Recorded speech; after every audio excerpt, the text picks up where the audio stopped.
मेरा पहला roommate experience college में हुआ था। मैं पहले कभी किसी के साथ नहीं रही थी क्योंकि मैं अपने पेरेंट्स की इकलौती बेटी थी और मैं किसी अनजान के साथ रहने के लिए काफ़ी एक्साइटेड थी। मेरे डैड का कॉलेज के पास काफ़ी बड़ा अपार्टमेंट था और उन्होंने मुझे वहाँ रहने की परमिशन दे दी थी। जब मैं वहाँ सेट हो गई तो मैंने अपने साथ रहने वाले रूममेट्स का इंटरव्यू लेना शुरू कर दिया। लगभग 100 लोगों का इंटरव्यू लेने के बाद मुझे वो मिला। उसका नाम जेसन गनर था। वो एकदम परफेक्ट था। इंटरव्यू के दौरान मैंने देखा कि वो काफ़ी पोलाइट है और उसका बिहेवियर भी काफ़ी अच्छा है। उससे एक अलग ही वाइब आ रही थी। जब मेरा इंटरव्यू खत्म हो गया तो मुझे पता था कि जेसन मेरा रूममेट बनने के लिए एकदम सही इंसान है। जेसन में कुछ था जो मुझे परेशान कर रहा था, लेकिन मैंने इग्नोर किया। इसके बाद मैंने इंटरव्यू में आने वाले सभी लोगों का बैकग्राउंड चेक किया क्योंकि रूममेट की तलाश में ये काम करना बहुत ज़्यादा ज़रूरी है। लेकिन जब मैंने जेसन गनर के बैकग्राउंड को चेक किया तो मुझे उसके बारे में ज़्यादा इन्फॉर्मेशन नहीं मिल पाई। जब मैंने उससे पूछा तो उसने कहा कि वो ज़्यादातर लो प्रोफाइल लाइफ जीता है और इसी वजह से इंटरनेट पर उसके बारे में कुछ खास नहीं है। लेकिन मैंने उसकी बात मान ली और मैंने खुद से कहा कि शायद इंटरनेट पर बहुत कम या कोई जानकारी न होना अच्छी बात होती है। और कुछ दिन के बाद सारी अरेंजमेंट्स कर दी गईं और जेसन मेरे साथ आकर रहने लगा। शुरुआत में सब कुछ अच्छा चल रहा था और पहले कुछ महीने शानदार थे। मुझे जेसन के साथ रहना अच्छा लगता था क्योंकि सुबह वो हम दोनों के लिए पैनकेक्स बनाता था और इसके साथ ही वो मेरी बाकी कामों में भी मदद करता था। और इसी दौरान मुझे एहसास हुआ कि जेसन के साथ रहने का मेरा निर्णय एकदम सही था। लेकिन अचानक एक दिन ये सारी खुशी खत्म हो गई। ये तब हुआ जब मैं अपने बॉयफ्रेंड हार्वे लैंस को अपने घर ले आई। मैं हार्वे से कॉलेज कैंपस में मिली थी जब हमारा सेमेस्टर शुरू हो रहा था। वो मुझे काफ़ी पसंद आया था और हमारे बीच चीज़ें बहुत अच्छी चल रही थी। मुझे याद है कि जब मैंने पहली बार जेसन और हार्वे को एक दूसरे से इंट्रोड्यूस करवाया था तो जेसन के एक्सप्रेशन अचानक से नेगेटिव हो गए थे। मुझे ये बहुत ही अजीब लग रहा था क्योंकि जेसन एक बहुत ही हंसमुख इंसान था। मैंने जेसन को कभी ऐसा नहीं देखा था। लेकिन जैसे जैसे शाम होती गई मैं समझ गई कि जेसन हार्वे को पसंद नहीं करता था। अब जेसन के पास हार्वे को पसंद ना करने का कोई कारण नहीं था क्योंकि पूरी बातचीत के दौरान मैं वहीं मौजूद थी और मैं जानती थी कि दोनों के बीच कुछ भी गलत नहीं हुआ है। मुझे लग रहा था कि शायद जेसन थोड़ा जेलस फील कर रहा था। लेकिन जैसे जैसे वक्त बीतता गया मुझे एहसास हुआ कि जिसे मैंने जेलसी समझी थी वो सिर्फ जेलसी नहीं थी, वो नफरत थी। हार्वे को भी ये समझने में ज्यादा समय नहीं लगा कि जेसन उसे पसंद नहीं करता है और उनके बीच चीजें बिगड़ने लगी थी।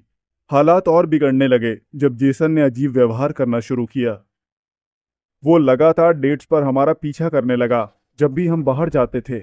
मैंने पहले इस पर ध्यान नहीं दिया, लेकिन हार्वे ने मुझे इसके बारे में बताया और ये सब जानकर पहले तो मुझे लगा कि शायद हार्वे ज्यादा सोच रहा है और मैंने उससे कहा कि जेसन हमारा पीछा क्यों करेगा, ये सिर्फ उसका एक वहम है। हार्वे को इस बात का पूरा यकीन था कि मेरा रूममेट हमारा पीछा कर रहा था। जब मैं घर गई तो मैंने जेसन से इस बारे में बात की, लेकिन उसने ये कहते हुए इनकार कर दिया कि हार्वे बस बकवास कर रहा है, वो बस मुझे तुम्हारी लाइफ और अपार्टमेंट से निकालना चाहता है। चीजें और भी खराब होने लगी थी क्योंकि जब मैं और जेसन घर पर होते थे तो जेसन मुझे बार बार हार्वे को छोड़ने के लिए कहता था क्योंकि उसे लगता था कि हार्वे अच्छा इंसान नहीं है। और ठीक इसी तरह जब मैं हार्वे के साथ बाहर होती तो वो हमेशा मुझे जेसन को मेरे अपार्टमेंट से बाहर निकालने के लिए कहता क्योंकि उसे यकीन था कि जेसन में कुछ गड़बड़ है। मैंने हार्वे से हमेशा कहा कि मैं ऐसा नहीं कर सकती क्योंकि जेसन ने पहले ही 1 साल के लीज पेपर पर साइन किए थे और जब मैं रूम पर होती तो मैं जेसन से कहती कि मैं हार्वे को पसंद करती हूँ। मुझे लगा कि ये सब ठीक हो जाएगा, लेकिन हालात और बिगड़ते गए। मेरे रूम पर कुछ भी अच्छा नहीं चल रहा था क्योंकि जेसन अब काफ़ी बदल गया था। उसका बिहेवियर काफ़ी रूड हो गया था और जब भी मैं अपार्टमेंट में होती तो वो अपने आप को कमरे में बंद कर लेता था। और वहीं दूसरी ओर हार्वे भी मुझसे नाराज था क्योंकि मैंने जेसन को अभी तक अपने अपार्टमेंट से बाहर नहीं निकाला था। ये बहुत स्ट्रेसफुल हो रहा था और मैं इसे झेल नहीं पा रही थी।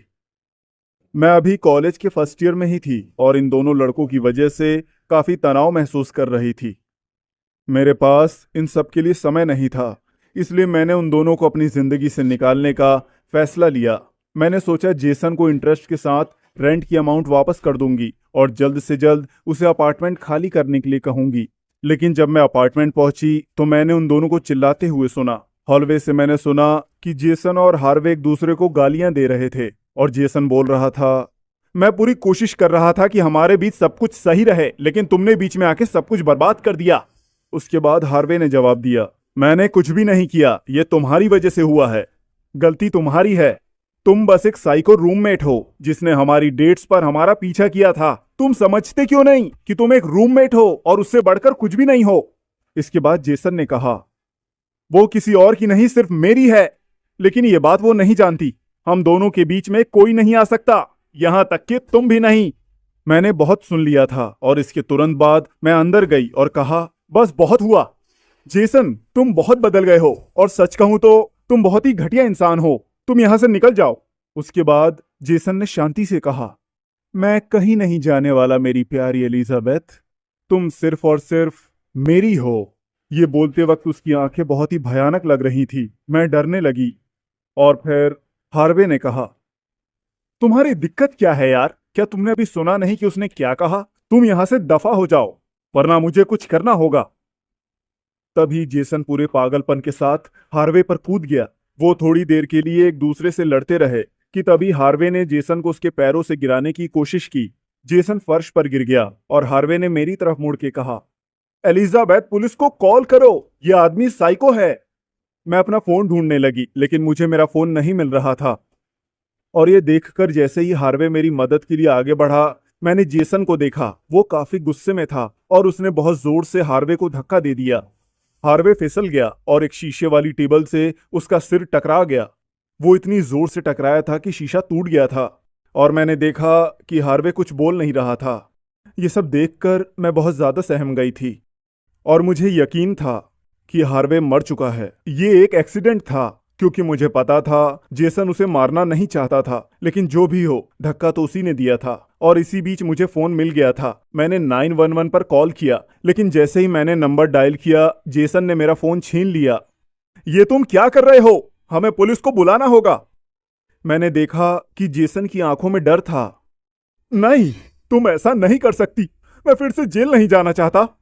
मैंने महसूस किया कि मेरी आंखों से आंसू टपक रहे थे। तो तुम क्या चाहते हो जेसन? देखो, हार्वे मर चुका है। मैं जानती हूं कि तुमने ये सब जानबूझ के नहीं किया, लेकिन हमें पुलिस को तो बताना होगा। फिर जेसन ने कहा, वो विश्वास नहीं करेंगे, कभी नहीं करते। इसके बाद वो मेरे पास आ गया और मुझे रिलैक्स करने के लिए मुझे गले से लगा लिया। फिर उसने मेरे कान में कहा, चलो मान लिया कि ये सिर्फ एक एक्सीडेंट था, जो कि वैसे भी होना था, क्योंकि मैं तुम्हें अपने साथ रखने के लिए कुछ भी करने को तैयार हूं। तुम सिर्फ मेरी हो। उसकी इस बात ने मुझे हिला कर रख दिया और मुझे एहसास हुआ कि जेसन किसी घटिया इमेजिनेशन में जी रहा था। वो सच में एक साइको था। मैंने उसे धक्का दे दिया और खुद भी पीछे हट गई क्योंकि अब मैं उसे झेल नहीं पा रही थी। जेसन से मुझे नफरत हो गई थी। जब मैंने उसे धक्का दिया तब उसने मेरी तरफ देखते हुए कहा, हम दोनों को साथ में रहना चाहिए। मेरे पास एक आइडिया है, हम दोनों यहां से भाग जाते हैं। हम दोनों कहीं दूर चलते हैं और साथ में रहते हैं। जेसन के चेहरे पर एक डरावनी मुस्कान थी। मैं समझ गई थी कि मुझे इस साइको से खुद को बचाना होगा। मैं बेडरूम की तरफ भागी, लेकिन वो काफी तेज था। उसने मुझे पकड़ लिया।